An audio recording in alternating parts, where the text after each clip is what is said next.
Se você não tem isso, você significa que você criou uma verdade absoluta. Então você transformou um dogma. E a marca da ciência é não ser dogma. A gente está falando de religião e eu vejo muito isso. As pessoas tratam a ciência como se fosse dogma, como se fosse uma coisa que não é falseável. O quão importante é questionar a ciência? E como que a gente consegue ter, talvez ali, sinais mais claros de que uma evidência ela pode ser mais, a gente pode acreditar mais nela ou a gente tem que desconfiar um pouco mais? Eu acho que, primeira coisa, a importância de discordar da ciência, ela é uma das coisas mais importantes de todas quando a gente está falando de ciência. Porque a falseabilidade é uma marca registrada da ciência. O que significa falseabilidade? Falseabilidade significa que aquilo pode ser comprovado falso no futuro. Se você não tem isso, você significa que você criou uma verdade absoluta. Então você transformou um dogma. E a marca da ciência é não ser dogma. A gente está falando de religião e eu vejo muito isso. As pessoas tratam a ciência como se fosse dogma, como se fosse uma coisa que não é falseável. E é o que eu falei, a marca de uma boa ciência, e aí a gente pode pegar desde os primórdios da humanidade, que a gente acha também que a ciência foi inventada nos últimos 100 anos. Não, é mentira. A ciência já existe há muito tempo, sempre existiu. O método científico foi, na verdade, estruturado como a gente conhece hoje há alguns séculos, mas também já faz séculos, não é de agora. O que aconteceu é que a gente tem um ganho exponencial da ciência. A ciência, como você vai acumulando evidências, cada evidência sugere outras evidências, sugere outras hipóteses que podem ser comprovadas ou não. Então você tem um efeito exponencial, não é um efeito linear, você vai crescendo linearmente, você vai crescendo de uma maneira que a gente não imagina. Então, por isso que hoje a gente tem um conhecimento científico, digamos assim, muito superior, mas o método em si, ele já é muito antigo e ele tem que ser respeitado. E um dos fundamentos que sempre existiu ele precisa ser falseável. Se ele não for falseável, ele pode ser qualquer outra coisa, pode ser uma coisa importante, pode ser uma coisa fundamental, mas não é ciência. Então, acho que essa é a primeira coisa. Então, e aí você perguntou como confiar, né, numa evidência científica. Acho que a primeira coisa, desconfie quando alguém trata como verdade absoluta, desconfie quando uma coisa não pode ser questionada. Possivelmente, se uma coisa não pode ser questionada, questionar essa mesma coisa deve contrariar os interesses de alguém. Isso é importante, tá? E é interessante também que, assim como a igreja, né? A gente usou o paralelo da igreja na Idade Média, que ela era a grande força e ela tinha uma relação grande com a política, né? A política dependia da igreja. A igreja, ela tinha essa relação de poder também. Hoje a ciência também tem. E os governantes, eles precisam da ciência.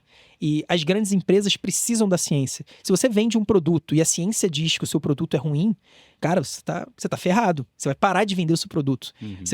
Você pode, na verdade, isso pode quebrar uma empresa hoje em dia. Uma empresa pode ir à falência por a ciência falar que o produto dela é ruim. E, por outro lado, uma empresa também pode ter um sucesso absurdo se a ciência disser que o produto dela, por exemplo, faz bem para a saúde. Então, acho que a gente tem que tomar muito cuidado com os conflitos de interesse na ciência. Eu acho que esse é um tópico que não é tão fácil a gente falar. Por quê? Porque existem pessoas que enxergam esse potencial conflito de interesse, que é praticamente inevitável, tá? Depois a gente pode até falar um pouco melhor sobre isso, mas é quase inevitável.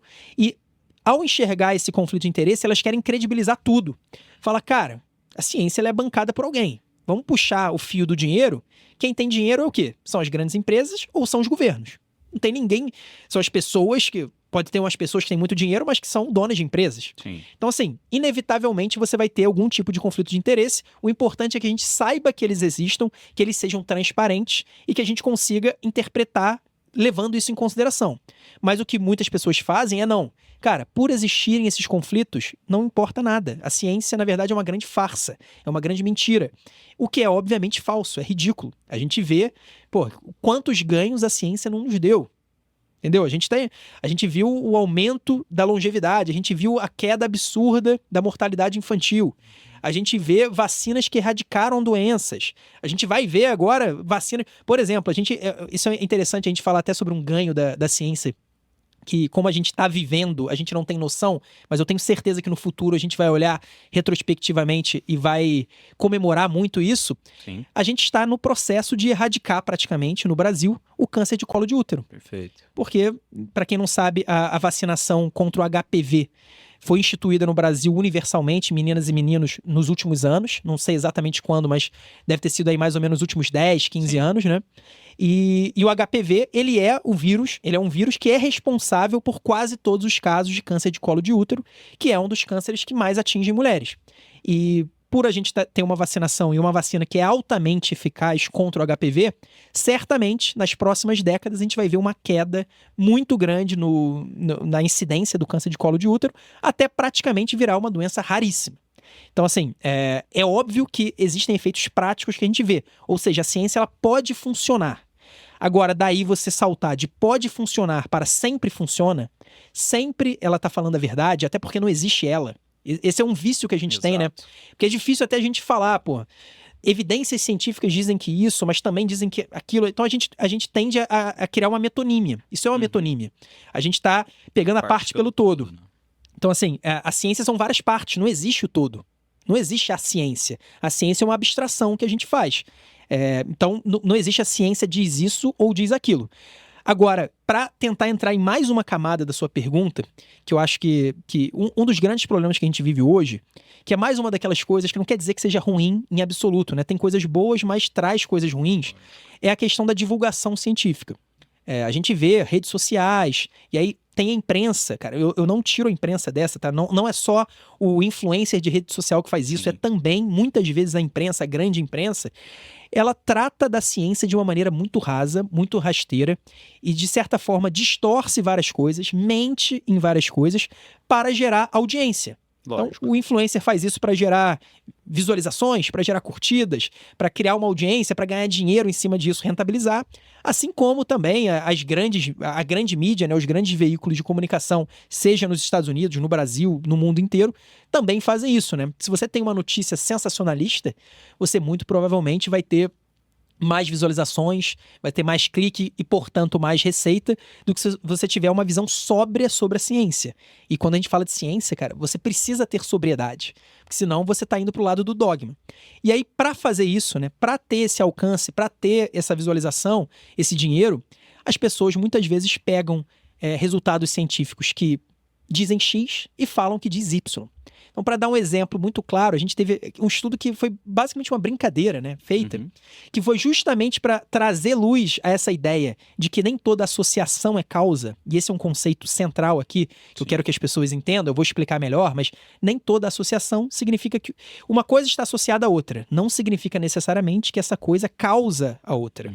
E recentemente teve um estudo que mostrou que os países que consomem mais chocolate, os países que têm pessoas que consomem mais chocolate, eles estão associados a uma chance maior de ter prêmios Nobel.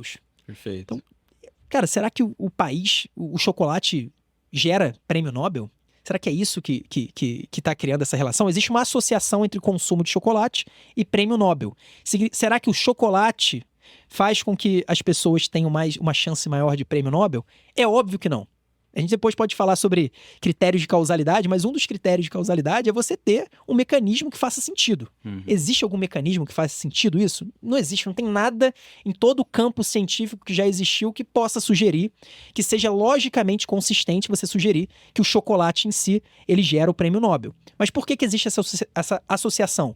Porque certamente existem fatores aí que a gente chama de fatores de confundimento. Né? Existem fatores de confusão que estão gerando esse viés. Então, para dar um exemplo claro, que eu acho que fica mais claro do que o chocolate e prêmio Nobel, imagina um estudo que vai avaliar a possível associação entre o consumo de café e o infarto.